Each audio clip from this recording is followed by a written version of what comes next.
StarCraft Brood War is still considered by many to be one of the best real-time strategy games ever made. We learned so much with StarCraft. You know, what makes a multiplayer game work? We just really tried to make it as fair as possible and very competitive. We really had no idea that it was going to turn into this huge global esport. But when it really took off, everybody was pretty stunned. Certainly when we were going, wait, Korea? We didn't even localize this thing in Korean. What's happening over there?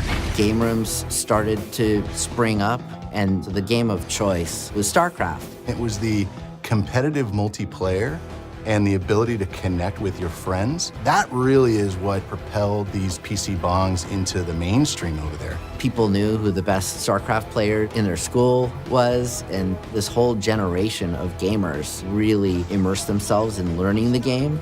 These guys come out and actually just really be good at it and actually form esports. They just kind of merged out of the competitive play of StarCraft. I traveled to Korea to the first esport event that I had ever attended. We figured it was going to be a bunch of buddies going into their room with their PCs.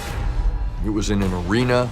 Being played up on a stage with this room full of 3,000 people that was only supposed to fit 2,000. The pro players really introduced a level of play that we had never seen before. They were moving their hands across the keyboards at lightning speeds. They really got into the strategy behind it, but also the quirks of the game. Dropping units out of shuttles and picking them back up again in order to blow things up. We just hoped the game didn't crash. They developed this new sort of meta around playing the game.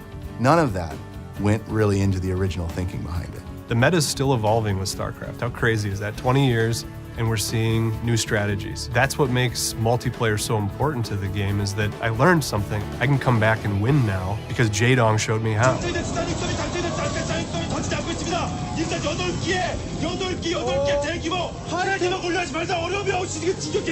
The reason we remastered StarCraft is for the community that continues to love and engage and play day in and day out. The hope is that the updated graphics and the observer mode, we can make the community even larger, bring new people into the fold, and make this thing last another 20 years.